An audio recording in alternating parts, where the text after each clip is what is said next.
আসসালামু আলাইকুম। আল্লাহ পাক পাঠিয়েছেন বিজয়ী হওয়ার জন্য। হাতে কোরআন এবং সুন্নাহ থাকার পরেও আমরা আজকে সমসাময়িক বিশ্বকে চ্যালেঞ্জ করতে পারি না। আমার হাতে কোরআন আছে, আর একটা সুন্নাহ। কোরআন মানে আল্লাহর কালাম, সুন্নাহ মানে রসুলের হাদিস। এই অভ্রান্ত সত্যের উৎস হাতে থাকার পরেও দেখেন, খেয়াল করে, আজকে আমরা মুসলিমরা ওয়ার্ল্ডের কোনো কিছুকে চ্যালেঞ্জ করতে পারি না। আমরা ইউনাইটেড নেশনসকে চ্যালেঞ্জ করতে পারি নাই, আমরা ওয়ার্ল্ড ব্যাংককে চ্যালেঞ্জ করতে পারিনি, আমরা IMFকে চ্যালেঞ্জ করতে পারি নাই, আমরা এই জায়নিস্ট মুভমেন্টকে চ্যালেঞ্জ করতে পারি নাই, আমরা স্টেট অফ ইসরায়েলকে চ্যালেঞ্জ করতে পারি নাই। আমরা পশ্চিমা সভ্যতার যত দর্শন আছে, ওদের এডুকেশনাল শির্ক, ওদের পলিটিক্যাল শির্ক, ওদের মতবাদগুলা, ওদের ডেমোক্রেসি, ওদের সেকুলারিজম, ওদের কমিউনিজম, ওদের ন্যাশনালিজম, ওদের মিডিয়া, ওদের প্রযুক্তি, ওদের পর্নোগ্রাফি, ওদের মাদক, কোনো কিছুকে চ্যালেঞ্জ করতে পারি নাই কোরআন সুন্নাহ হাতে থাকার পরেও। এই ব্যর্থতার দায় কে নিবে? এই ব্যর্থতার দায়টা নিবে টাকে? এখন এই জায়গায় যদি কিছু মানুষ উঠে আসেন যাদেরকে আল্লাহ পাক কোরআন সুন্নাহর জ্ঞান দিয়েছেন, পাশাপাশি এই বৈষয়িক জ্ঞানগুলো দিয়েছেন, আলহামদুলিল্লাহ, এই দুটো জ্ঞানকে কাজে লাগিয়ে যারা এগুলোকে চ্যালেঞ্জ করতে পারে, এদেরকে এখন সবচেয়ে বেশি সমাজে প্রতিবন্ধকতার শিকার হতে হচ্ছে। এর চেয়ে বড় আফসোসের জায়গা আমাদের নাই। তবে আমরা জানি সামনে কি হতে যাচ্ছে ইনশাআল্লাহ তাআলা। এরপর যা হবে এর দায়ভার তারা বহন করবে, যারা উম্মার স্কলার, যারা উম্মার আলেম, মুফতি, মুহাদ্দিস, তারা বহন করবেন উম্মার সামনের ভয়ঙ্কর দিনগুলোর বোঝা। আগামী 5 থেকে 10 বছরের মধ্যে এই বাংলাদেশের প্রেক্ষাপটে এবং সাবকন্টিনেন্টে মুসলিমদের উপর যে ম্যাসাকারটা আসতে যাচ্ছে, এর দায়ভার তারা বহন করবেন, আমরা বহন করব না, আমি বহন করব না। এখান থেকে আমি মুক্ত। আল্লাহ পাক যতটুকু সময় সুযোগ জ্ঞান দিয়েছেন বলে গেছে। কেউ বোঝার চেষ্টা করেছে, কেউ করে নাই। যারা করে নাই তাদেরকে নিয়ে আমার মোটেও মাথা ব্যথা নাই। আমরা জানি যে মালহামার সামনে, আমরা জানি নিউক্লিয়ার যুদ্ধ সামনে আসতে যাচ্ছে, আমরা জানি এদেশের মুসলিমদের উপরে একটা স্ট্রিম রোলার চলবে নির্যাতনের সামনেই, অচির অপেক্ষা করতে থাকে। আমরা জানি গাজওয়াতুল হিন্দ সামনে, আমরা জানি সামনে পেপার মানি উঠে যাবে, ইলেকট্রনিক মানি সামনে আসবে, আপনার ব্যাংক অ্যাকাউন্ট পড়ে যাবে, আপনার ইকোনমিক স্যাংশন আসবে, পলিটিক্যালি আপনাদেরকে ডমিনেটেড করা হবে। এবং যারা এখন তাদের হয়ে কাজ করছেন তাদেরকে তারাই তাদেরকে ধ্বংস করবে। এখন যারা বিদেশি প্রভুর তাবেদারি করছেন, বিদেশি প্রভুরাই তাদেরকে মাটির তলে পিষে মিটিয়ে ফেলবে। এটা তাদের পরিণতি লিখা হয়ে গেছে, কদিয়াল আমর, তাকদির লিখা হয়ে গেছে। ওই যে পাকিস্তানের ফর্মার প্রেসিডেন্ট পারভেজ মোশাররফ থেকে শিক্ষা নিতে হবে। কোলে তুলে পশ্চিমা নেটওয়ার্কে ফেলে দিয়েছে। ওদের চরিত্রই ওইটা, ওরা মুসলিমদেরকে কোলে তুলে নিবে যাতে একটা মুসলিমদেরকে দিয়ে আরেকটা মুসলিমকে শেষ করা যায়। ওদের স্বার্থ যখন উদ্ধার হয়ে যাবে তখন এই মুসলিমকে তারা আবার মাটিতে জাহান্নামে ফেলে দিবে। এটাই তারা করবে। অতএব কেউই বিপদমুক্ত নয়, না আমজনতা, না আলেম ওলামা, না আমাদের এমপি মন্ত্রী, না আমাদের এই সরকার, কেউই আশঙ্কামুক্ত নয়। সবার উপরে বিপদ চেপে আসে। এই জায়গায় এসে যদি আমরা কোরআন এবং সুন্নাহর কাছে আসতে না পারি এবং কোরআন সুন্নাহকে দিয়ে ওয়ার্ল্ডকে ডিল করতে না পারি, আল্লাহর কাছে ইস্তেগফার করে ফিরে না আসি এবং সবার মাঝে হৃদ্যতা, ভালোবাসার একটা মৈত্রী বন্ধন, ঐক্য সৃষ্টি করতে না পারি, এই দেশের মুসলিমদের ধ্বংস কেউ ঠেকাতে পারবে না, কেউ না। আমরা পার পেয়ে যাব না। যারা ভাবছেন 5 ওয়াক্ত নামাজ পড়ছেন তারাও পার পেয়ে যাবেন না। যারা প্রোটেস্ট্যান্ট মুসলিম মনে করছেন আমি ইসলাম ভালো ফলো করছি, তসবিহ টিপছি, আমি সময় লাগাচ্ছি আল্লাহর পথে দাওয়া দিচ্ছি, কেউই সেফ না। এবং যারা এই মুসলিমদেরকে মনে করছেন তারা মৌলবাদী, জঙ্গি, সন্ত্রাসী, তারাও সেফ না। তাদেরকেও তারা সেফ থাকতে দিবে না। মালহামা বিশাল ব্যাপার। পুরো ওয়ার্ল্ডের নিয়ন্ত্রণ এখন পশ্চিমা সভ্যতার কাছে, এই জায়নিস্টদের কাছে, এই ইসরায়েলের কাছে এবং তার যত মিত্র রাষ্ট্র আছে এদের কাছে। এই কথাগুলা কে বলতে পারবে? নিঃসন্দেহে সে বলতে পারবে যে জিও পলিটিক্স পড়েছে, যে ওদের ফিলোসফিগুলো পড়েছে, যে ইকোনমিক সেকশনে পড়াশোনা করেছে। না হলে আপনি কেমন করে ধরতে পারবেন ওদের প্রতারণাগুলো?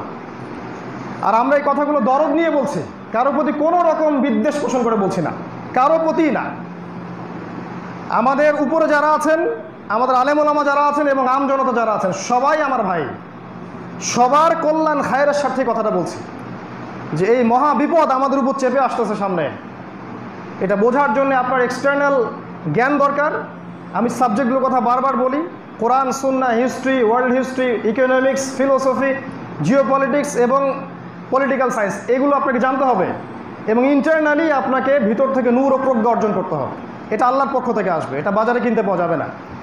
যখন মনে হিংসা থাকবে না, বিদ্বেষ থাকবে না, মনটা পবিত্র থাকবে, ফ্রেশ, তখন আল্লাহর পক্ষ থেকে নূর আসবে। দেন আপনি দেখবেন ওয়ার্ল্ডটা আগের ওয়ার্ল্ডের মতো নয়, এটা একটা ডিফারেন্ট ওয়ার্ল্ডে আপনি বাস করছেন। এই ওয়ার্ল্ডের রুলিং স্টেট হবে ইসরায়েল সামনেই, এবং সেখান থেকেই বের হবে মাসিহুদ দাজ্জাল, যে সারা বিশ্বকে শাসন করবে, যার হত্যা লেখা আছে ঈসা আলাইহিস সালামের হাতে। ঈসা আলাইহিস সালাম ছাড়া কেউ তাকে হত্যা করতে পারবে না। এখন এই পশ্চিমা সভ্যতা, ন্যাটো, জায়নিস্ট, এরা কি বিশ্বাস করে ঈসা আলাইহিস সালাম আবারও আসবেন পৃথিবীতে? প্রশ্ন করেন। এই সেকুলার সিস্টেমগুলোকে বিশ্বাস করে ঈসা ইবনে মারইয়াম আবারও পৃথিবীতে আসবেন? মুহাম্মদ সাল্লাল্লাহু আলাইহি ওয়াসাল্লাম তার পবিত্র জবানে বলে গেছেন তিনি আসছেন। আর তিনি যখন আসবেন তখন কি তিনি ডলার দিয়ে কেনাবেচা করবেন? তিনি কি জাতিসংঘের সদস্য পদ চাইবেন? তিনি গিয়ে কি ওয়ার্ল্ড ব্যাংকে তার অ্যাকাউন্ট খুলবেন? তিনি কি জায়নিস্টদের সাথে আতাত করবেন? তখন ওয়ার্ল্ডটা এমন থাকবে না। এটা আমাদের বোঝা উচিত। সামনের সময়গুলো এই দিকে যাচ্ছে। ঈসা আলাইহিস সালামের আসার আগেই বের হবেন ইমামুল মাহদি, এবং আল মাহদি ততক্ষণ পর্যন্ত বের হবেন না যতক্ষণ মুসলিমদের উপরে নির্যাতনের চরম মাত্রা না যাচ্ছে। একটা স্টেট বা একটা কান্ট্রি বাকি থাকবে না, একটা শহর, নগর, বন্দর না, যেখানে মুসলিমদের উপরে নির্যাতনের স্টিম রোল না চলছে, তার আগ পর্যন্ত তিনি বের হবেন না। অতএব বুয়েট থেকে মাহাদি খোঁজার দরকার নাই। আর মাহাদি বাংলাদেশ থেকে আসবেন না, তিনি আরবি ভাষায় কথা বলবেন। মাহদি ততক্ষণ আসবেন না যতক্ষণ পর্যন্ত না মালহামা শুরু হচ্ছে। মালহামা মানে মহাযুদ্ধ, এমন একটা যুদ্ধ যেটা ওয়ার্ল্ড কখনো কল্পনা করে নাই। Out of every 199 people will be killed. 100 জনের মধ্যে 99টা সৈন্য সেই যুদ্ধে মারা যাবে। এটা কোনো কনভেনশনাল যুদ্ধ হবে না, AK-47 যুদ্ধ হবে না, এটা হবে নিউক্লিয়ার এবং থার্মোনিউক্লিয়ার যুদ্ধ। এটা আমাদের বুঝ। যদি আপনি ডিফার করেন যে না এটার সাথে আমি একমত নই, আমরা বলবো যে আপনি অপেক্ষা করেন, ফান্তাজিরু, অপেক্ষা করেন, ওয়া ইন্না মাআকুম মিনাল মুনতাজিরিন, আমরা আপনাদের সাথে অপেক্ষা করছি, দেখেন কি হয়। মালহামার শেষের দিকে ইমামুল মাহদি আসবেন, তার আগে নয়। আর মালহামা কখন লঞ্চ হবে? যখন মদিনার গুরুত্ব কমে যাবে আর জেরুজালেমের গুরুত্ব বেড়ে যাবে। আমি কি বুঝাতে পারছি?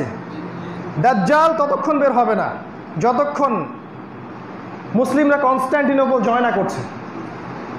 আর ঈসা আলাইহিস সালাম ছাড়া কেউ তাকে হত্যা করতে পারবে না।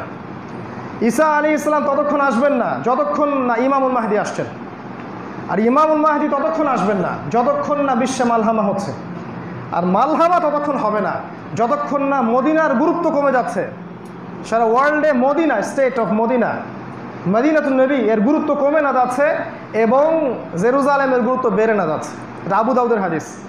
এবার এই হাদিসটাকে নিয়ে আপনি ওয়ার্ল্ডটাকে দেখেন, মদিনার কোনো গুরুত্ব সারা ওয়ার্ল্ডের মধ্যে এখন নাই, পলিটিক্যালি, ইকোনমিক্যালি এবং জিও পলিটিক্যালি।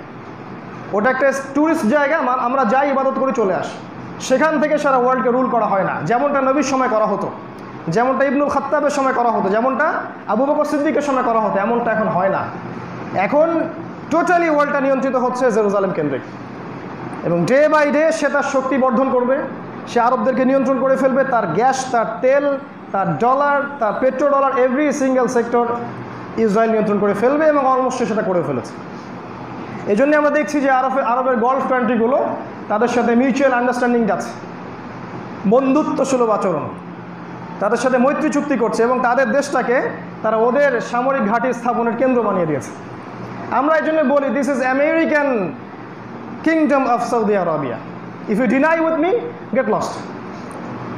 আমরা এটা বলি this is the American kingdom of gulf country, এটা হচ্ছে আমেরিকান কিংডম। এই হচ্ছে বাস্তবতা যে ওয়ার্ল্ডের পলিটিক্যাল যত মতামতগুলো আছে, যেটা দিয়ে সারা ওয়ার্ল্ড শাসন করা হয়, যত ইকোনমিক ব্যাংকসগুলো আছে, সিস্টেমগুলো আছে, এবং মিডিয়া, প্রযুক্তি এবং অস্ত্র, এই প্রতিটা বিষয় যেটা ওয়ার্ল্ডকে রুল করতে, শাসন করতে প্রয়োজন হয়, সব কিছু ওখান থেকে নিয়ন্ত্রণ করা হচ্ছে। এটা আমাদের প্রত্যেক নাগরিকের, আলেম ওলামার, ইভেন গভর্নমেন্টের বোঝা উচিত যে আল্লাহ পাক এদের সাথে ডিল করার জন্য আমাদেরকে একটা হেদায়েত দিয়েছেন, আল কোরআন। এটা আল্লাহ দিয়েছেন। আল্লাহ পাক কি বলছেন কোরআনে? সূরা মাইদা 51 নম্বর আয়াত খুলে দেখেন। ইয়া আইয়ুহাল্লাযীনা আমানু, হে মুমিনগণ, লা তাত্তাখিযুল ইয়াহুদা ওয়ান নাসারা আউলিয়া, তোমরা এই ইহুদি এবং খ্রিস্টানদেরকে বন্ধুরূপে গ্রহণ করো না। কে বলছে এটা? না আমি বানালাম আয়াতটা। সূরা মাইদা পড়েন 51 নম্বর আয়াত। আল্লাহ বলেছেন আপনার রব, যার কাছে আপনাকে ফিরে যেতে হবে, যার সামনে আপনাকে দাঁড়িয়ে জনগণের হিসাব দিতে হবে, যার সামনে দাঁড়িয়ে আমাদেরকে ব্যক্তিগত জীবনের আমল আকীদা আখলাকের হিসাব দিতে হবে, তিনি বলেছেন লা তাত্তাখিদুল ইয়াহুদ ওয়ান নাসারা আউলিয়া, ওদেরকে তোমরা বন্ধুরূপে গ্রহণ করো না। সবাইকে বলেছেন আমভাবে। কেন? বা'দুহুম আউলিয়া ও বা'দ, তারা একে অপরের বন্ধু, তারা একে অপরের বন্ধু। দেখেন, এটা আপনি আমি বুঝতে না পারি, যারা জিওপলিটিক্স বোঝে তারা প্রত্যেকেই জানে তারা একে অপরের বন্ধু। প্রত্যেক প্রশাসনিক কর্মকর্তা জানে তারা একে অপরের বন্ধু। আপনি জানেন না, কিন্তু তারা জানে। এই জন্য আমাদের কথাগুলো তারা রিসিভ করতেছে, আপনার কাছে ওটা বুঝে আসতেছে না। আল্লাহ পাক বলছেন ওয়া মা ইয়াতাওয়াল্লাহুম মিনকুম, মুসলিমদের মধ্যে কেউ যদি ওদের দিকে হাত বাড়ায় বা ওদের সাথে বন্ধুত্ব করে, ফাইন্নাহু মিনহুম, সে তাদের অন্তর্ভুক্ত, সে আমাদের উম্মার কেউ নয়। এটা আল্লাহর কথা। এই জন্যই গলফ কান্ট্রিকে আমরা বলি যে তোমরা উম্মার কেউ না, তোমরা ওদের অন্তর্ভুক্ত। হ্যাঁ, জনগণ থাকতে পারে ভালো, সেটা আলাদা বিষয়। অ্যাজ এ স্টেটের কথা বলছি আমরা। আল্লাহ পাক আরও বলেছেন এই সূরার মধ্যেই আছে, লা তাজিদান্না, হে নবী আপনি দেখবেন, অবশ্যই দেখবেন, আশাদ্দান নাস আদাওয়াতান লিল্লাযিনা আমানু আল ইয়াহুদ ওয়াল্লাযিনা আশরাকু। আল্লাহর কথা এটা এই সূরার মধ্যে আছে। আল্লাহ পাক বলছেন হে মুমিনগণ, হে নবী মুহাম্মদ সাল্লাল্লাহু আলাইহি ওয়াসাল্লাম, আপনি দেখবেন মানুষের মধ্যে মুমিনদের সাথে সবচেয়ে বেশি শত্রুতা জ্ঞাপন করে দুই শ্রেণীর মানুষ। এক শ্রেণী হচ্ছে আল ইয়াহুদ, আল্লাহ বলেছেন আল ইয়াহুদ ওয়াল্লাযিনা আশরাকু, এবং যারা শিরিক করে, মুশরিক।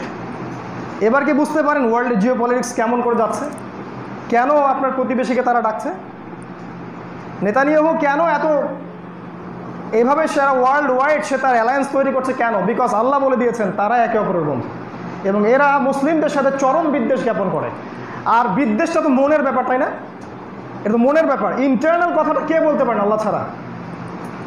আল্লাহ ছাড়া মনের ভিতরের কথা কে বলতে পারে? সূরা আল ইমরানে আল্লাহ পাক আরও বলেছেন যে ওরা বাহ্যিকভাবে যা প্রকাশ করে সেটা খুবই অল্প, আর মনের কথা তোমরা যদি জানতে যে ওরা কত বেশি এগ্রেশন তোমাদের প্রতি রাখে। এটা আল্লাহর কথা।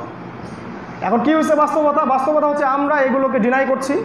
কোরআনের এই হেদায়েতগুলো থেকে আমরা হেদায়েত নিচ্ছি না, আমি নিতে বাধ্যও করছি না। আপনি আপনার কবরে যাবেন, আমাদের কাজ প্রচার করে দেয়া, ব্যাস, দ্যাটস অল।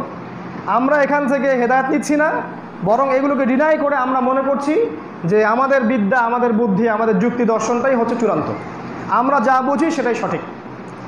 এজন্য আমরা মুসলিম হওয়ার পরেও পররাষ্ট্রনীতির ক্ষেত্রে গিয়ে, ইকোনমিক সেক্টর গিয়ে, পলিটিক্যাল সেক্টর গিয়ে আমরা ওদের সাথে বন্ধুত্ব করেছি, আপোষ করেছি, আতাত করেছি। এতে করে আল্লাহ পাক আমাদের উপর অসন্তুষ্ট হয়েছেন। আর আল্লাহ যখন আমাদের প্রতি অসন্তুষ্ট হয়েছেন, আমরা আমাদের পলিটিক্যাল পাওয়ার হারিয়েছি, আমাদের ইকোনমিক বেস হারিয়েছি, আমরা আমাদের আপোষে দেখেন আমরা ইখতিলাফে বিভক্ত আছি। আমাদের মধ্যে আল্লাহ পাক হৃদয়ের বিভক্তি সৃষ্টি করে দিয়েছেন। আমাদের জ্ঞান কমে গেছে, ফিজিক্যাল স্ট্রেংথ কমে গেছে, অস্ত্রশস্ত্র কমে গেছে, মিলিটারি পাওয়ার কমে গেছে। এক কথায় আমরা ডমিনেটেড। এখন আমরা চাইলেই হুঙ্কার দিতে পারি না ওদের বিরুদ্ধে, এখন যেটা উমর রাদিয়াল্লাহু আনহু পারতেন। ইবনুল খাত্তাব যদি চাইতেন, ওই মদিনার মাটির মসজিদ থেকেই তিনি পারস্য আক্রমণ করতে পারতেন। আর এখন আমাদেরকে হাজারবার ভাবতে হবে। আমাদের তওবা, ইস্তেগফার, ঈমান, আমল, নাসিহা, আমাদের ইকোনমিক সেকশন, আমাদের এই যে আপনার এডুকেশন সেক্টর, মিডিয়া, প্রযুক্তি, এগুলো আমাদের ডেভেলপ করার পর চিন্তা করতে হবে যে ওইটা আমাদের একটা লক্ষ্য ছিল। এটা বাস্তবতা। এই বাস্তবতায় কোরআন কি বলছে আসেন সেখানে দেখি। কোরআন আমাদেরকে বলছে যে যদি আমরা আল্লাহর কিতাবের পূর্ণাঙ্গ অংশটা মেনে নেই, যে কোরআনের মধ্যে আল্লাহ পাক যা বলেছেন এটাই হক, এটাই চূড়ান্ত, এটা মেনে নিয়ে যদি আমরা সামনে আগাই, আল্লাহ পাক বলছেন এ জাতিই বিজয়ী হবে। অনেক আয়াত আছে, খুব সময় শর্ট। আল্লাহ পাক বলেছেন কাম মিন ফিআতিন কলিলা গালাবাত ফিআতান কাসীরা বিইذনিল্লাহ। কত ছোট ছোট দল ছিল যারা বড় বড় শক্তির বিরুদ্ধে বিজয়ী হয়েছিল আল্লাহর হুকুমে। আল্লাহ পাক এই কিতাবে বলেছেন হুয়াল্লাযী আরসালা রাসূলাহ, তিনি সে আল্লাহ যিনি তার রাসূলকে প্রেরণ করেছেন। হুয়াল্লাযী আরসালা রাসূলাহু বিল হুদা ওয়া দীনিল হক, হেদায়েতের সাথে এবং সত্য হক দিনের সাথে। কি জন্য পাঠিয়েছেন? লিইয়ুযহিরাহু আলা দ্বীনি কুল্লিহি, যাতে করে এই দিন ইসলাম অন্য সমস্ত দিনের উপর বিজয়ী হতে পারে। আল্লাহ পাক এই জন্য ইসলামকে পাঠিয়েছিলেন। আল্লাহ পাক আরও বলেছেন নূরের মধ্যে যে তোমরা যদি ঈমান ঠিকমতো আনতে পারো এবং আমলে সালেহ করো, আল্লাহর সাথে শিরিক না করো, লা ইয়াস্তাখলিফান্নাকুম ফিল আরদ কামা ইস্তাখলাফাল্লাযীনা মিন ক্বাবলিকুম। তাহলে আল্লাহ পাক তোমাদেরকেই এই বিশ্বের খেলাফত দিবেন যেমন করে আল্লাহ পাক পূর্ববর্তীদেরকেও দিয়েছিলেন। শর্ত ঈমান, আমলে সালেহ এবং তাওহীদ। কোরআন আপনাকে অন্য কথা বলছে, কিন্তু বাস্তবতা অন্য জিনিস। কোরআন বলছে যে ওয়ালা তাহিনু, তোমরা হীনবল হয়েও না, ওয়ালা তাহজানু, তোমরা দুশ্চিন্তাগ্রস্ত হয়েও না, ওয়া আনতুমুল আ'লাউনা, তোমরাই মুসলিমরাই বিজয়ী হবে, ইন কুনতুম মুমিনিন, যদি তোমরা প্রকৃত অর্থে মুমিন হয়ে থাকো। কোরআন কিন্তু ডিফারেন্ট কথা বলছে, বাস্তবতা আর একটা জিনিস। আল্লাহ পাক সূরা মুহাম্মাদে বলছেন ওয়ালা তাহিনু, তোমরা হীনবল হয়েও না, ওয়া তাদউ ইলা সালম, ওদেরকে শান্তির চুক্তির দিকে ডেকো না, ওয়া আনতুমুল আ'লাউনা, তোমরাই বিজয়ী হবে, ওয়াল্লাহু মাআকুম, আল্লাহ তোমাদের সাথে আছেন, ওয়ালা ইয়াতিরাকুম আ'মালাকুম, আল্লাহ পাক তোমাদের আমল ধ্বংস করবেন না। এই আল্লাহর কথা, এগুলো আপনার সাথে আছে। রাসূলুল্লাহ সাল্লাল্লাহু আলাইহি ওয়াসাল্লাম কি বলেছেন দেখেন, তিনি বলেছেন যে একটা কাঁচা বাড়ি, একটা পাকা বাড়ি বাদ থাকবে না যেখানে আমার এই প্রচারিত দ্বীনের কালিমা প্রবেশ করবে না। তিনি বলেছেন দূরবর্তী সানা থেকে, হাজারামাউত থেকে একটা মেয়ে একা একা হেঁটে আসবে, ঘোড়সাওয়ার হয়ে হজ করবে, উমরা করবে, আল্লাহ ছাড়া কাউকে ভয় করবে না, এত সুকুর নিরাপত্তা আল্লাহ দিয়ে দিবেন। তিনি বলছেন ঈসা ইবনে মারিয়াম এবং ইমামুল মাহদির হাতে যখন খেলাফত আবার রিস্টোর করা হবে, তখন বাঘে মহিষে এক ঘাটে পানি খাবে, সমাজে কোনো দুর্নীতি, কোনো ফাসাদ, কোনো জুলুম, কোনো অন্যায় পাপাচার কিছুই থাকবে না।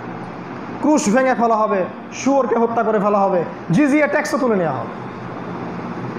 এই সোনালী সময়ের কথা তিনি বলে গেছেন, ভবিষ্যৎবাণী। আর আল্লাহ পাক কোরআনে এই কথাগুলো বলে গেছেন, কিন্তু আপনি আমি দেখছি বাস্তবতা আমাদের অনুকূলে না। কারণ কি? কারণগুলো শোনেন। এক নম্বর কারণ হচ্ছে প্রথম কারণ হচ্ছে আমরা কোরআন এবং সুন্নাহর সামগ্রিকটা নিতে ব্যর্থ হচ্ছি। আমরা নিচ্ছি কিন্তু আংশিক। কেউ সুফিজম নিচ্ছি, কেউ গণতান্ত্রিক উপায়ে রাষ্ট্র ক্ষমতা দখলের চেষ্টা করছি, কেউ আরও বেশি এগ্রেসিভ, না বোমাবাজি করে একদম সব উড়াই টুড়াই দিয়ে রাষ্ট্র ক্ষমতা দখল করে ফেলাবো। এটা ওভার এগ্রেসিভ অ্যাটিটিউড। এর ফলে ইহুদিদের উপকার হচ্ছে এবং নাসারাদের উপকার হচ্ছে। ওরা আমাদেরকে নিয়ে গেম খেলছে এবং শান্তিপূর্ণ রাষ্ট্রের মধ্যে একটা অরাজক অবস্থা সৃষ্টি হচ্ছে। কেউ আছি আমরা শুধুমাত্র আমাদের দল নিয়ে, আমার দল যা বোঝে তাই, এর বাইরে আর কিছু নাই। কেউ আছে আমাদের নিজ নিজ আমির নিয়ে, আমার আমির যা বোঝে তাই, এর বাইরে কিছু নাই। কেউ আছি শুধুমাত্র জিকির নিয়ে, কলব পরিষ্কার করতে হবে, এটাই যথেষ্ট। টোটালিটি, ইসলামের টোটালিটি, যে আমি ইবাদত করব, ইসলামিক ফাইন্যান্স মানব, ইসলামিক ইকোনমি এস্টাবলিশ করব, আল্লাহর পথে দাওয়াত দিব, প্রয়োজনে জিহাদ করব, প্রয়োজন হলে জিহাদও করব, ওটাও কি বাদ নাকি? শব্দটাকে এতটা বিতর্কিত করে ফেলা হয়েছে যে শব্দটা সাহাবায়ে কেরামের কাছে ছিল স্বপ্নের মতো, যদি আল্লাহ সেই সুযোগ দেন আমরা যাব এবং শাহাদাত বরণ করব। এই কথাটা হয়ে গেছে এখন এতটাই ভীতিপূর্ণ যে একটা মুসলিম কোরআনের আয়াতগুলোকেও এখন ব্যান করার চেষ্টা করতেছে। 26টা আয়াত আছে, সবগুলোকে ব্যান করে দাও, গো অ্যাহেড, চেষ্টা করে দেখেন পারেন নাকি। 26টা আয়াত আছে, এগুলোকে ব্যান করে দিতে যাচ্ছে মানুষ। আমরা বলি গো অ্যাহেড, যান, দেখেন পারেন নাকি। আল্লাহ পাক এমন গজব দিবেন, দেখবেন যে এক রাতের মধ্যে আদ সামুদ জাতির মতো এক রাষ্ট্র ধ্বংস হয়ে গেছে। আল্লাহ পারেন না? এক রাতের মধ্যে আদ এবং সামুদের মতো দেখবেন এক রাষ্ট্র ধ্বংস হয়ে গেছে। এই দুঃসাহস করতে যাবেন না, এমন কাউকে বন্ধুরূপে গ্রহণ করতে যাবেন না যে আল্লাহর শত্রু। আল্লাহ পাকের ধরা খুব কঠিন, হয়তো কেউ কিছু বলতে পারবে না, কারণ সবাই মাজলুম, সবাই শক্তিহীন। আল্লাহ যদি একবার ধরেন, এক সেকেন্ডের জন্য ধরেন, আপনাকে আমাকে বাঁচানোর কেউ থাকবে না। এটা নাসিহা, don't take my words otherwise, এটাকে অন্যভাবে নেবেন না, এটা একটা নাসিহা। আমরা এইগুলো নিয়ে ব্যস্ত ছিলাম বেশি, টোটালিটি আসে না ইসলামের। আল্লাহ পাক বলেছেন, একটা আয়াত শোনেন, সূরাতুল বাকারার মধ্যে আছে 85 এবং 86। আল্লাহ পাক বলেছেন যে আফাতুমিনুনা বিবাদিল কিতাব ওয়া তাকফুরুনা বিবাদ, হে মুসলিমরা তোমরা কি কিতাবের কিছু অংশকে মানো আর কিছু অংশকে মানো না? ইসলামের আংশিক মানো না। এরকম অবস্থা যদি হয় তাহলে আল্লাহ পাক বলছেন ফামা ইয়াফআলু যালিক আফাতুমিনুনা বিবাদিল কিতাব ওয়া তাকফুরুনা বিবাদ ফামা জাযাউ মান ইয়াফআলু যালিক ইল্লা খিজয়ুন ফিল হায়াতিদ দুনিয়া। যারা এরকম আচরণ করবে, কিতাবের কিছু অংশ মানবে, কিছু অংশ মানবে না, আল্লাহ পাক বলছেন এই দুনিয়াতেই আমি আল্লাহ তাদেরকে লাঞ্ছিত করে দিব। পরকাল বাদ, এই দুনিয়াতেই আমি আল্লাহ তাদেরকে লাঞ্ছিত করে দিব। আমরা এই মুসলিম উম্মাহ আমরা ইসলামের কোরআনের এবং সুন্নাহর কিছু অংশ নিয়েছি, কিছু অংশ নেই নাই। এটাই সত্য, এটা মানতে হবে আপনাকে। আকীদাগতভাবে হয়তো নিয়েছি কিন্তু আমলগত নাই।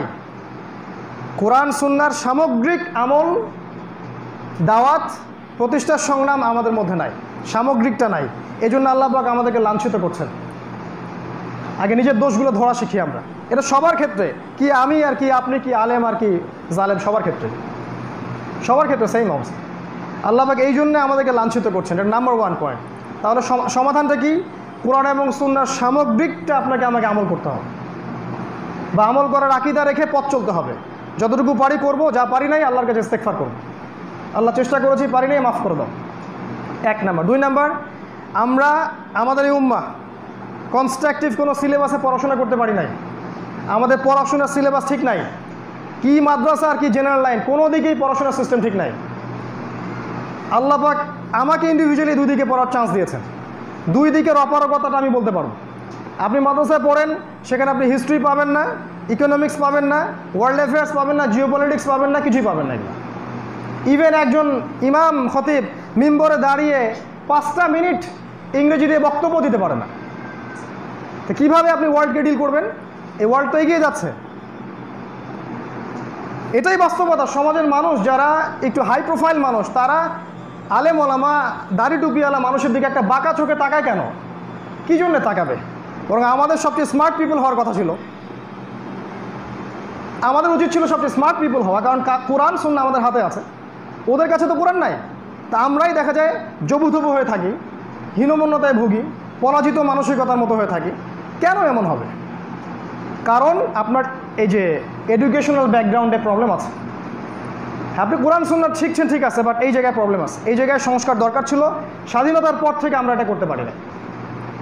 কিন্তু বিশ্বাস করেন, আমাদের বাপ দাদা যারা এই সাবকন্টিনেন্টে ইংরেজদের বিরুদ্ধে যুদ্ধ করেছে, নিঃসন্দেহে ওদেরকে আপনি জঙ্গি বলবেন না, বলবেন নাকি? যারা আমাদের বাপদাদারা ইংরেজদের বিরুদ্ধে যুদ্ধ করেছিল, ওরা কি সন্ত্রাসী ছিল? ওই বাপদাদারা কিন্তু এরকম সিলেবাসে পড়াশোনা করেন নাই। তারা পুরো কনস্ট্রাকটিভ সিলেবাসে পড়াশোনা করতেন। আপনি সাহাবায়ে কেরামের জীবনী দেখেন, খুব তো সালাফি কথাটা বলি আমরা, সালাফদের জীবনী দেখেন, তাবেঈনদের জীবনী দেখেন, প্রত্যেকেই প্রতিটা সাবজেক্টেই দক্ষ ছিলেন। এই সায়েন্সের ভিত্তি আমরা দিয়েছি, এই ফিলোসফির ভিত্তি আমরাই দিয়েছি, মেডিকেল সায়েন্সের ভিত্তি কারা দিয়েছে? আমরা দিচ্ছি। পলিটিক্যাল সিস্টেমের ভিত্তি আমরা দিয়েছি। আজকে ওই জায়গা থেকে আমরা এই জায়গায় আসলাম কেন? বিকজ আমাদের এডুকেশনাল ট্র্যাকটা ঠিক নাই। আর আপনি সেকুলার লাইনে যান, সেখানে গিয়ে দেখবেন এখানে আপনি ইসলামের বালাই পাবেন না।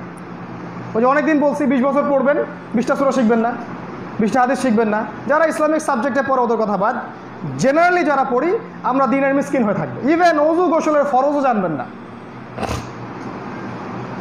এই হচ্ছে বাস্তবতা। 2 নম্বর সমস্যা তাহলে কি?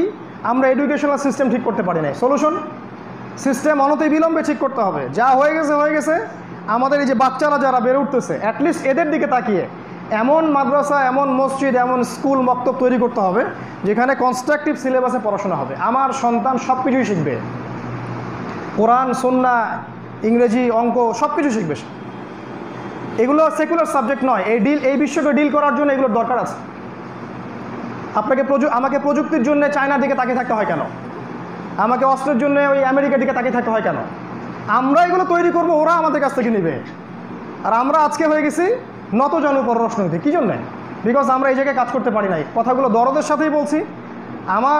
আমরা যেটা পাই নাই, আমাদের সন্তানরা যেটা সেটা পায়, এটা আমাদের আহ্বান, একটা অনুরোধ। অন্যথায় দেখবেন আগামী 15-20 বছরের মধ্যে আমাদের সন্তানরা আরও বেশি অথর্ব হয়ে উঠবে। আমাদের সময় স্মার্টফোন ছিল না, এই ডিভাইসগুলো ছিল না, এই কার্টুন ছিল না, এইসব বোগাস টেকনোলজি ছিল না। এগুলো দিয়ে আমাদের সন্তানদের মাথাটা একেবারে ম্যাসাকার করে ফেলা হয়েছে। আপনার সন্তান আনসোশ্যাল, দেখেন সমাজে মিশতে পারে না, সারাদিন দেখবেন একটা ডিভাইস কেন্দ্রিক একটা ওই যে এডিকশন হয়ে গেছে। খেয়াল করে দেখবেন, ও আর দৌড়ায় না, ও আর খেলে না, বৃষ্টিতে ভেজে না, কাদায় লাফালাফি করে না। ডিফারেন্ট, সামথিং ইজ রং, দেখবেন খেয়াল করে। তো এই প্রজন্ম আরও ধ্বংসের দিকে যাবে যদি আমরা এই জায়গায় এডুকেশন প্যাটার্ন ঠিক করতে না পারি। 3 নম্বর সমস্যাটা কি? 3 নম্বর সমস্যা আমার দৃষ্টিতে ঐক্যের অভাব। যারা মুসলিমরা আমরা আছি, আমাদের মধ্যে কোনো রকমের ঐক্য আমরা দেখছি না। কেন জানি আমরা জাজমেন্টাল, মানে আমরা যতক্ষণ পর্যন্ত একজন মানুষ আমার মতো করে না বুঝতেছে, ততক্ষণ সে আমার আর ভাই না। আর একটা মানুষের মধ্যে একটা দোষ ত্রুটি পাইলেই যথেষ্ট তার সঙ্গ ত্যাগ করার জন্য। রাসূলুল্লাহ সাল্লাল্লাহু আলাইহি ওয়াসাল্লামের সাহাবীদের মধ্যে কত বিষয় যে ইখতিলাফ ছিল, এটা নিয়ে মনে হয় হাজার হাজার বই লেখা হয়েছে। কোনো সাহাবী সঙ্গ ত্যাগ করেননি, কাউকে বলেননি সে আমার উম্মার মধ্যে নয়, সে বাতিল আমি হক। তাবিনরাও বলেননি, তারপরের জেনারেশনরা বলেনি। এক ইমাম আরেক ইমামের পা ধুয়ে দিয়েছেন। কিসের সুন্নাহ, কিসের সালাফি আমাদের মধ্যে? এইটাই কি সালাফিজম, যে আমরা মানহাজের নামে এবং আকীদার নামে নিজেরাই হাজারটা দলে বিভক্ত হয়ে যাব? এটাই কি সালাফিজম? আর যারা আমাদের সমাজের মাযহাবী ভাইরা আছে, এরা সবাই জাহান্নামে যাবে? ব্যাপারটা কি এরকম? ওদেরকে ছাড়া আমি কিভাবে দিন প্রতিষ্ঠা করব? শেষ জামানায় তো মুসলিমদের সাথে রোমকদেরও সন্ধি হবে, হাদিস এসেছে। শেষ জামানায় মুসলিমদের সাথে রোমক সেনাবাহিনীর সন্ধি হবে। ওই জিনিসটা যদি ঈসা আলাইহিস সালাম করতে পারেন, ইমাম মাহদী করতে পারেন, আপনার আমার ভাইদেরকে গলায় লাগাতে সমস্যা কোথায়? আর যদি আমরা আমাদের ভাইদের কাছে না যেতে পারি, তাদের সমস্যাগুলো কেমন করে সলভ করব? আর জাজমেন্টাল হব কেন যে আমি হকপন্থী, আমি জান্নাতের ডিলার? ভাবখানা এমন যে আমি জান্নাতের ডিলার, কারো লিজ লাগলে আমার কাছে আসো, নিয়ে যাও। কে আপনাকে গ্যারান্টি দিল যে আপনি জান্নাতে যাবেন? যেদিন আপনি আল্লাহর সামনে দাঁড়াবেন, সেদিন বুঝতে পারবেন যে জান্নাত কাকে বলে আর জাহান্নাম কাকে বলে। শোনেন, ইবলিসের জ্ঞান ছিল, জ্ঞানের দিক থেকে ইবলিস পরিপূর্ণ ছিল। তার মধ্যে একটা জিনিসের অভাব ছিল, সেটা হচ্ছে বিনয়। তার মধ্যে একটা ত্রুটি ছিল, সেটা হচ্ছে কিবর, অহংকার। এই শুধুমাত্র অহংকারের কারণেই আমরা বিভক্ত হয়ে গেছি দলে দলে। আর এই বিভক্তির কারণেই আমাদের শক্তি নষ্ট হয়ে গেছে, হাওয়া বেরিয়ে গেছে। আপনাকে কেউই মূল্যায়ন করে না, বিশ্বাস করেন, কেউ আপনাকে মূল্যায়ন করে না। কোনো বাইরের সুপার পাওয়ার বা ইন্টারনাল কোনো পাওয়ার, কেউ আপনাদেরকে কোনো মূল্যায়ন করেন। তারা জানে যে আপনারা বিভক্ত, এবং আপনাদেরকে শেষ করে ফেলা এটা কোনো বিষয় না। এক ভাইকে উস্কে দিলে আর এক ভাইকে সে গলা কেটে দেয়, ওরা খুব ভালো করেই জানে। কারণ আমরা যখন বলছি যে সমস্ত ওলামায়ে কেরাম যারা হকপন্থী, যারা স্পষ্ট বেদাতি, স্পষ্ট মুশরিক, ওদের কথা বাদ দেন, যারা হকপন্থী ওলামায়ে কেরাম আছেন, তাদের উচিত একটা জায়গায় এসে বসা, তাদের মধ্যে একজনকে দায়িত্ব দেয়া বা একটা শুরা করা, এবং করে নিয়ে আমাদের জনসাধারণকে এগিয়ে নিয়ে যাওয়া ইসলামের রেভলিউশনের দিকে বা ইসলাম শান্তিপূর্ণভাবে প্রতিষ্ঠার দিকে। এটা কি বিগত 50 বছরে করা যেত না? হালুয়া, রুটি, সেমাই, আপোষে ইখতিলাফ, কে কোথায় হাত বাঁধলাম, রফুল এদান করলাম কিনা, এগুলো নিয়ে আমরা যে কত সময় নষ্ট করেছি, এই উম্মার হিসাব দিতে হবে এগুলোর জন্য। আমি পার্সোনালি এগুলো থেকে মুক্ত। যদি এই মানহাজে কারো সমস্যা থাকে, আমি বলবো আপনি আপনার মানহাজ ফলো করেন, আমার কোনো অবজেকশন নাই। বাট অ্যাটলিস্ট আমাকে আমার চিন্তা লালন করতে দেন। আমি আপনার চিন্তায় লাঙ্গল ঠেলতে যাই নাই, এটা আমার কাজও না। এই অনৈক্যের জায়গাটা থেকে যদি আমরা এক জায়গায় আসতে না পারি, আগামী দিনে ইসলামের বিজয় সম্ভব না। ইসলামের বিজয় সম্ভব না এর অর্থ এই নয় যে শুধু কাফেররাই বিজয়ী হবে, তা নয়। বরং আপনি ঈমান, আমল এবং শান্তিপূর্ণভাবে আপনার ইবাদত বন্দেগী করার জায়গাটাও হারাবেন। যখন তারা শক্তিশালী হবে এবং তারা যখন মুসলিমদেরকে ডমিনেট করবে, তখন আপনি সলাতও ঠিকমতো আদায় করতে পারবেন না, আপনি যাকাতও ঠিকমতো দিতে পারবেন না, আপনি হক কথা স্পষ্ট করে মিম্বরে বলতেও পারবেন না, কোরআনে যা আছে আল্লাহর কালামটা প্রচার করতে পারবেন না। ওই যে কমিউনিস্ট রাশিয়ার দিকে দেখে নেন, চাইনিজ মাও সেতুংয়ের সময়গুলো দেখে নেন, এই যে মঙ্গলদের সময়গুলো দেখেন, যখন তারা আব্বাসীয়দেরকে ধ্বংস করেছিল। ইতিহাস ঘেটে দেখেন, যখনই কুফফাররা বিজয়ী হয়েছে, তারা মুসলিমদের নামাজের অধিকারটা পর্যন্ত নষ্ট করে দিয়েছে। তো আমরা কি অপেক্ষা করছি ওই সময়ের জন্য? আমার তো মনে হয় আমরা অপেক্ষা করছি ওই সময়ের জন্য, আসুক, তারপর দেখা যাবে। একটা কথা খালি বলেছিলাম যে উম্মার ওলামায়ে কেরামদের একটা জায়গায় আসা উচিত, এতেই খারেজি হয়ে গেছি আমি, এই একটা কথার জন্যে। একটা কথা যে উম্মার ওলামায়ে কেরামদেরকে একটা জায়গায় আসা উচিত, তাদের মধ্যে একটা শুরা করা দরকার, একজনকে দায়িত্ব দেওয়া দরকার, এবং তার নেতৃত্বে এই উম্মাকে এগিয়ে নেওয়া দরকার। বাস, ট্যাগ লেগে গেছে খারেজি, খাওয়ারেজ। কি বুঝান জনগণকে? রাসূলুল্লাহ সাল্লাল্লাহু আলাইহি ওয়াসাল্লাম বলেছেন, ইয়াকতুলুনা আহলাল ইসলাম ওয়া ইয়াদউনা আহলাল আওসান। খারেজিদের এক নম্বর বৈশিষ্ট্য হচ্ছে তারা মুসলিমদেরকে হত্যা করবে, আর মুশরিক এবং ইসলামের শত্রু যারা, ওদেরকে ছেড়ে দিবে। এই ওয়ান উম্মাহ কনসেপ্ট কি এটার দিকে নিয়ে যাচ্ছে? সুবহানাল্লাহ। আর যদি না জেনে না বুঝে এই কথাগুলো বলে থাকেন, কোনো যাচাই বাছাই ছাড়াই, তাহলে এটাকে রাসূলুল্লাহ সাল্লাল্লাহু আলাইহি ওয়াসাল্লাম বলেছেন এটাই হচ্ছে মিথ্যাবাদী হওয়ার জন্য যথেষ্ট। এটা হাদিসে আছে, একজন ব্যক্তির মিথ্যাবাদী হওয়ার জন্য এতটুকু যথেষ্ট যে কোনো কথা শুনলো, যাচাই বাছাই না করেই প্রচার করে দিল। এটা আল্লাহ রাসূলের কথা, আমার কথা নয়।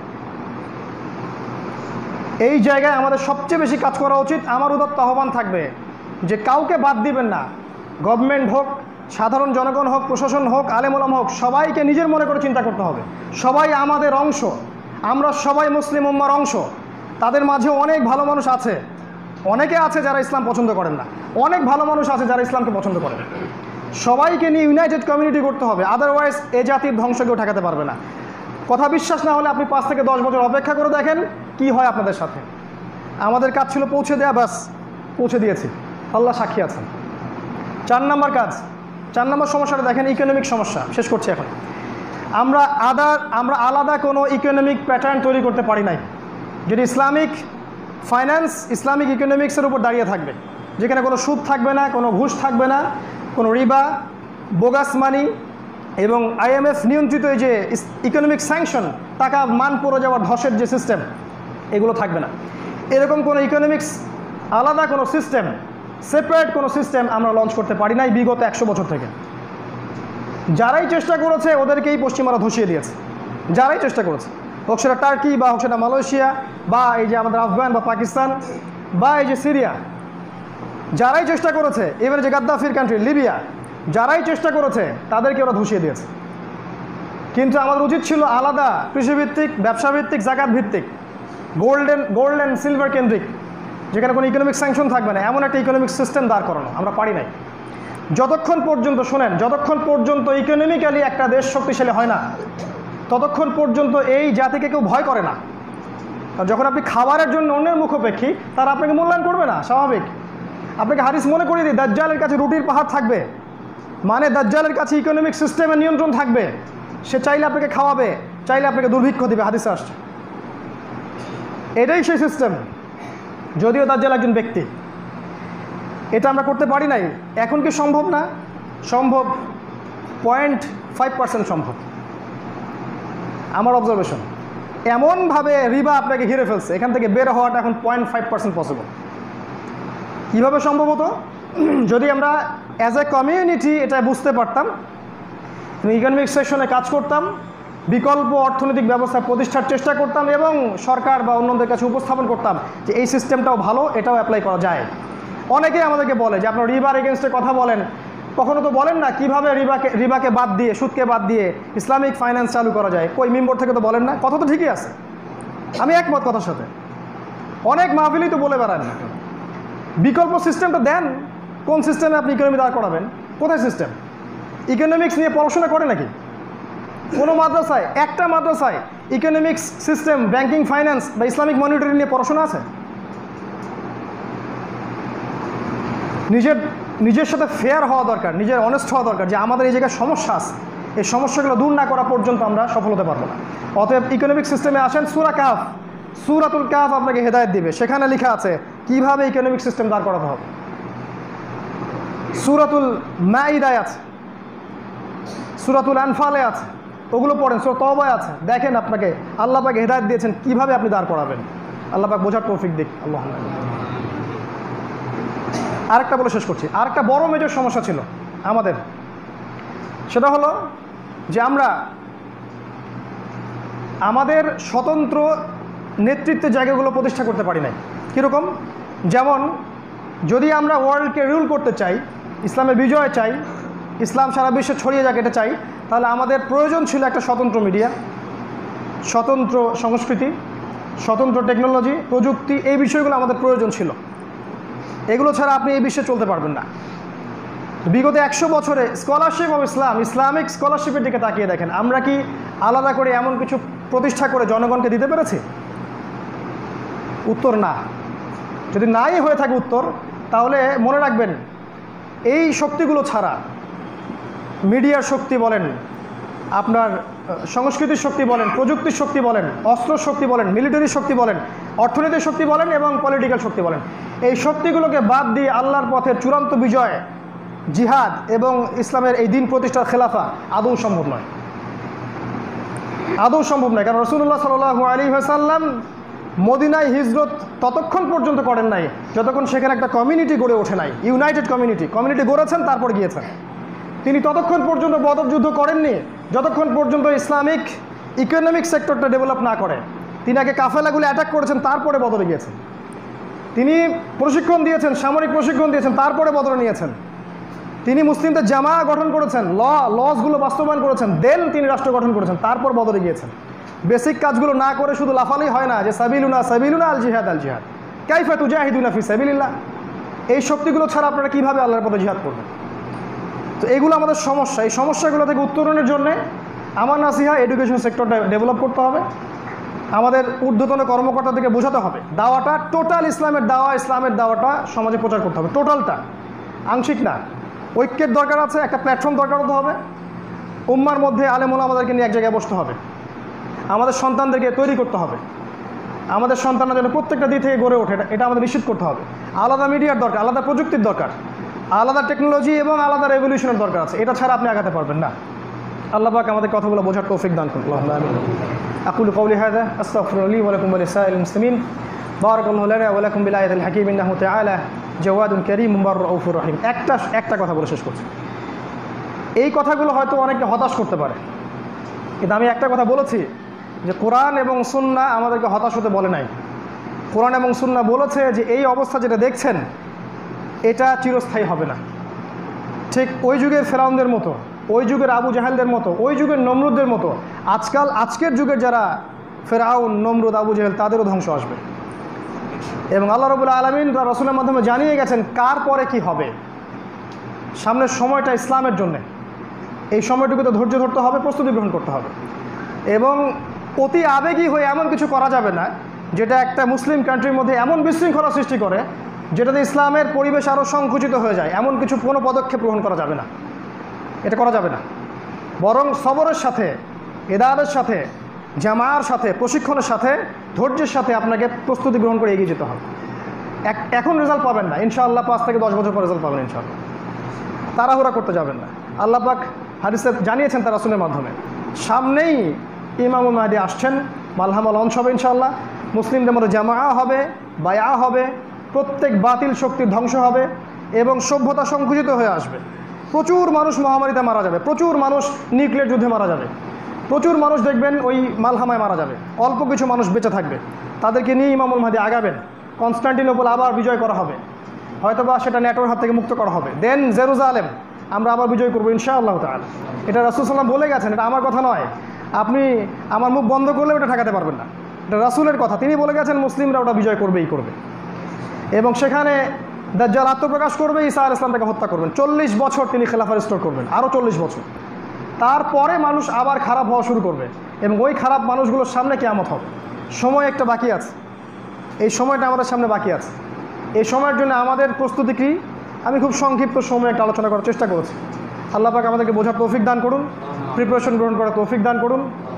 আমাদের ব্যক্তিগত প্রিপারেশন, পারিবারিক প্রিপারেশন, ইকোনমিক প্রিপারেশন এবং দাওয়া, জামা, ইমারা, এই বিষয়গুলোকে আমাদেরকে গড়ে তোলার তৌফিক আল্লাহ পাক দান করুন। আমিন।